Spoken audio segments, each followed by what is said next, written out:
like coming in and out, I think, of my microphone. Okay, so here's our individual. I always draw him or her with a smiley face, but balanced, and I always put them on a teeter-totter, exactly. I call them balanced, and that sometimes means you're happy, not all the time. It just means that you have a sense of normal. And I'm not going to draw it out for us today, but also I'll sometimes write the word, well, I will now, functioning. That there's Monday, Tuesday, Wednesday, so forth, and there's a sense of expectation. I know what to expect. With today, I'm ready for it. My stress might be a little high, or I might be a little bored, depending on. But for the most part, it's my life, and I can handle it. I've accepted. There's a sense of acceptance here also. I hate my job, but I've accepted it. Yeah. You know, I'm not pleased with my wife, but it's the one I have today. Mm-hmm. So there's a sense of I've accepted this life. And then along comes this critical incident. And this is where I start. I teach the things that make this critical incident a crisis, and its direct relationship with this individual. So it's from this person's perspective that they're looking at this critical incident. It has to be for that person. It has to be powerful for them. It can be nothing. It can be Tuesday for you or the person next to them, but it is powerful to them. And they get to determine what makes it powerful. And we're going to assess that when we get to assessing. We'll give them tools, an assessment tool for that. It has to be personal. They have to be personally connected to this thing, whether that means they're directly involved in it or they are personally connected to the people, places, and things involved in this incident. This is my town. This was my church. This was my kid on the bus or in the school. I wasn't there when the guns, that's the Waffle House that I work at, or, oh my gosh, that Waffle House is right next to, where I work, or something like that. It's incredibly personal. So it's powerful, personal, and finally, it's unexpected. I just mentioned that in the setup under functioning, balanced, normal, and accepted, that my life is going along fairly expected. And then this thing comes along and it completely knocks me out of balance. I'm no longer in balance. Everything that I know is no longer normal. This is not normal. This incident is not normal. No longer functioning, and I'm having trouble accepting that this is my life. And as a result, I'm in a state of crisis. So I draw it like this. Up is down, left is right. And the three of these, you put these together and the person is overwhelmed.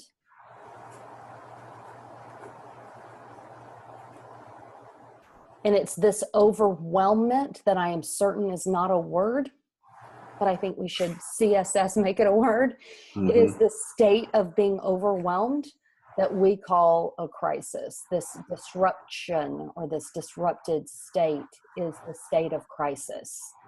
This part right here, where up is down, left is right. As a result, this crisis will disrupt the way the person thinks. It'll disrupt the way the person feels. It'll disrupt what they do, their behaviors. Looks like he's wearing a hat. It'll disrupt their entire body, their entire physical system. Headaches, stomach aches, trouble sleeping, that kind of stuff. And then right behind where the belly button would be on our stick man, we call this their belief. We put it behind the belly button, their soul, their spirit, their center. It disrupts how they believe, and will certainly go into the disruptions or the violations of their belief system as well.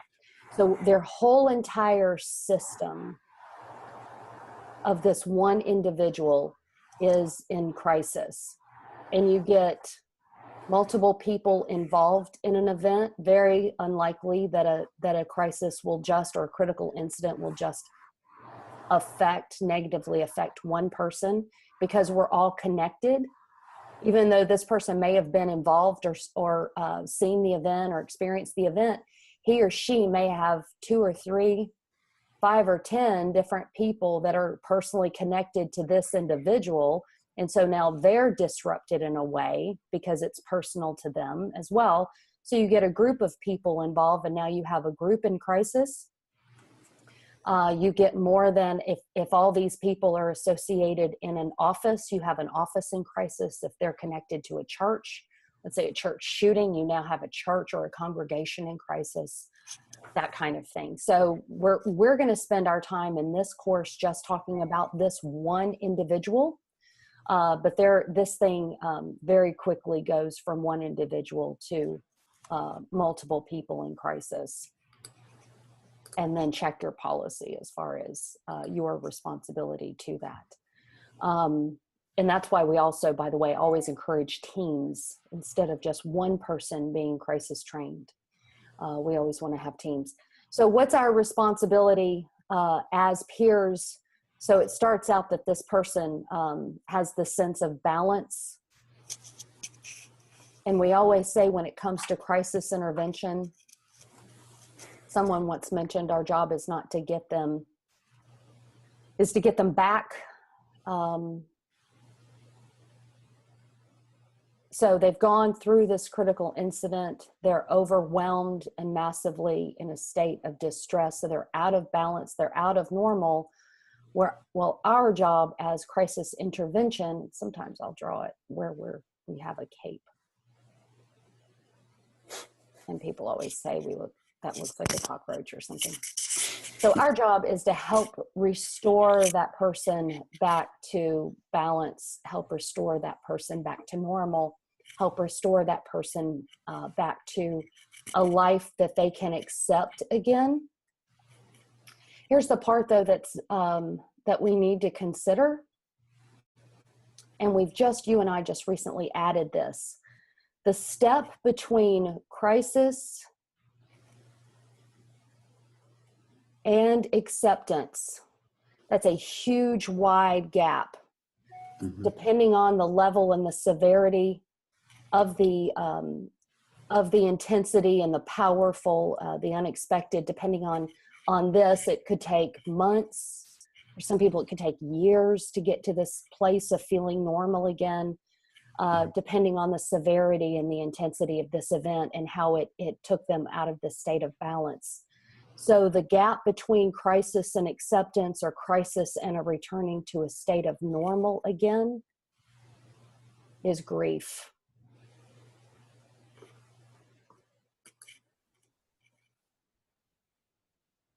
Because in this crisis, it is, I'm going to say 100%. There's not always 100% in every situation, but I'm going to go on a secure ledge and say there's 100% loss in crisis.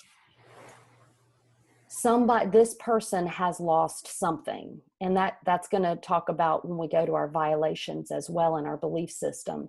They've lost a sense of safety. They've lost a sense of security. They lost a sense of expectation, which goes into fairness. They've lost a sense of trust. If especially this was caused by someone that they know, say their partner killed themselves or turned the gun in their office, or the policy said to zig instead of zag, and they did exactly what they were told to do, and it didn't work out the way it was supposed to. So now they're having trouble trusting their training, or they're having trouble trusting their organization. So in some way, shape, or form, they have lost something, or they have actually lost a dear friend or a partner to suicide or to cancer, or they lost their house in a flood, they lost their house in a fire, or something like that. So wherever there is grief, there has to be loss. I mean, it's just a natural response to loss is grief. And so the first thing when it comes to, we're going to teach crisis intervention. And that is this little guy or helper here, this little guy, gal, helper here. Their first job is crisis intervention, which means stabilization. That's their job. Just stabilize them. It doesn't mean that they've returned to normal. It doesn't mean that it just means that there is a base level of functioning. They are walking, they're talking, they're not putting their pants on their head, which sounds bizarre, but I've had, and I'm sure you have too, I've had people that put their cereal in the cabinet, in their bowl in the refrigerator. They've driven 20 miles out of the way to go to work, and they didn't realize they were on the wrong road, or something like that. So that's still a person in crisis. And so the first thing that we do is just provide stabilization to where there is some level of functioning that has returned. The second thing that we do is we talk about grief and loss and help people manage. I hate that word like that, but we provide a compassionate presence through those moments. Sometimes it requires more stabilization, but really it requires presence. It requires information sharing. It requires helping people understand that this feeling not normal is actually normal. There's some exploring options that comes with that. But the most that we call this, in this part I call peer support, we call peer support during this grief and trying to get my life kind of back to a place that I can accept it again. And that is a long time process, or a longer process, certainly than crisis intervention. In this peer support process, we just say during that time, we teach students to provide care and offer hope. And as soon as this person loses hope, they've lost a sense of their own life. So that those two key components, crisis intervention is a stabilization component.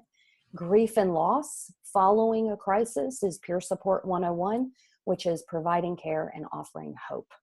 So those are the two big movements of this thing that we provide when this big thing has happened. So I'll hush for a second and see what questions or comments you have on that. When it comes to grief, why don't we use the terminology tending to? We tend to grief. Okay. I like that. So Megan Devine. Instead of manage. Yeah, yeah. I like that a lot better. We tend to it. That's something Megan Devine. There's a shepherding element to that. Yeah. Yeah, there is. That's what Megan Devine wrote about in her book. It's okay not to be okay. Yeah. And it's really, really helpful. It's something that we tend to rather than manage or even fix, especially when it comes to fixing, so. Yeah. Perfect. Okay. I like that a lot better. Yeah. There is, I was being tongue in cheek. There is a pastoral element for energy that I think would resonate with people, to know that we're kind of caring for it. And the sheep know the shepherd's voice because of that care and compassion. That wherever this person's leading me, it's a good place. It's a better place. Right. Yeah. And they have my best interest in mind. Absolutely. Either having been here before and they know the way, or they've walked enough people through here so they understand how the mind field works. Absolutely. Yeah. Very powerful. Very powerful.